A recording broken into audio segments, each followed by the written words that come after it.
You have the latent ability, everyone does, with this potential to be empathetic, but it is a muscle that must be exercised, because if you don't, you'll simply become very self-absorbed and you won't make those connections. You'll be just locked inside of yourself. So people have this notion of empathy, which I think is a little bit false or a little bit small or thin. And it's actually a larger phenomenon. So I don't think of empathy just as the ability to sympathize with someone, to kind of understand them. To me, it's not an intellectual process. It's an emotional, it's a visceral process. It's nonverbal, really. And it's very powerful. And what it means is you're able to stop your internal monologue and focus deeply on another person and put yourself in their place and understand what it might feel like to be them. You can never read people's minds. Let's say I'm shopping in a supermarket. I can't know what that person's thoughts is who's serving me fish behind the counter or whatever. It's impossible. But by paying attention, by opening myself up, by feeling empathy for that person who has this job, I can understand how they might feel in that moment. I can pay attention to their body language, to their energy. I can understand that they hate their job, that they're miserable, that they're not paid enough, etc. Or I can understand they love their job. I can't understand what they're thinking about, etc. But I can connect to their moods, to their emotions. And you can go around during the course of the day and you can practice this as an exercise. And I do it all the time because I'm a writer and because that's basically what I'm supposed to be doing in life, is putting myself in other people's shoes. And in fact, when I go through history and I'm reading a book on Napoleon, or I'm reading a book about Genghis Khan, or all these other historicals I've written about, I actually do try to do the same thing. I try to go, what did it feel like to be them in that moment? Because we have this incredibly powerful muscle. It's literally what makes us human. It's these mirror neurons. And I actually put my mind in your place and imagine what you might be feeling in that particular moment. It's a kind of visceral connection that you have to people, to their moods and to their emotions.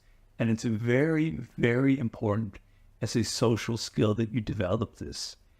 You have the latent ability, everyone does, born as a human being, with this potential to be empathetic. But it is a muscle that must be exercised, because if you don't, you'll simply become very self-absorbed and you won't make those connections. You won't pay attention to that person behind the counter and what they might be feeling at the moment. You'll be just locked inside of yourself. And as this occurs day after day after day, that empathy muscle gets weak and weaker and weaker until it atrophies and you don't even have it anymore. It becomes so rigid and so locked inside of yourself.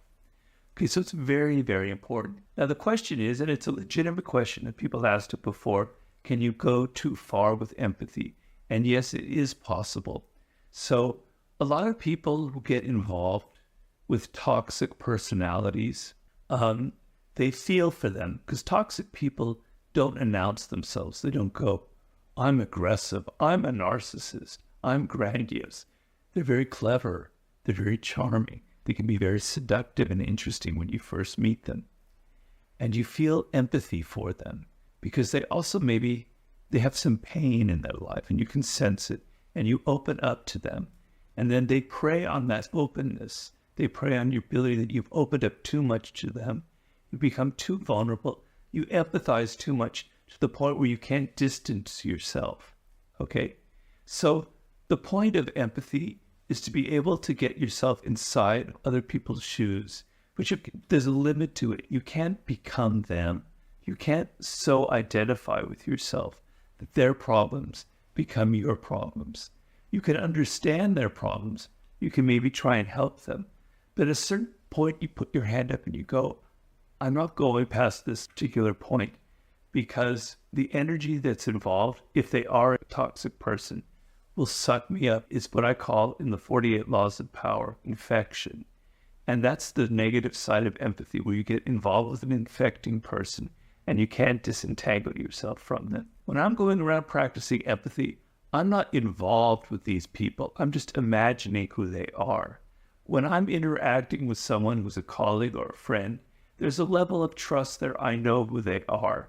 And if I empathize and I understand why they're in pain, it's a positive thing.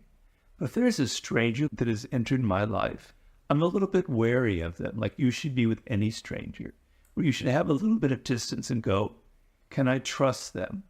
Are they a person that has good intentions? Could they possibly be toxic?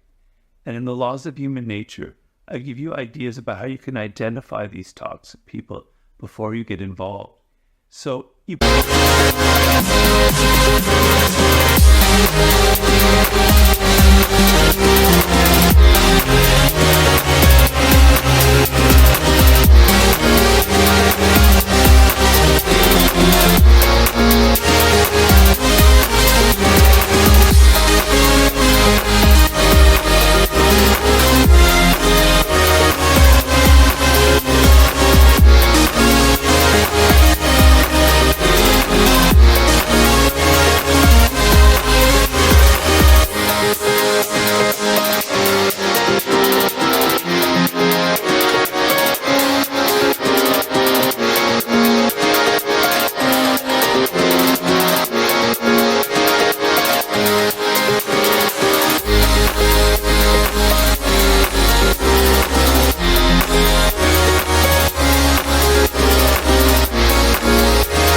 practice empathy as a day-to-day thing.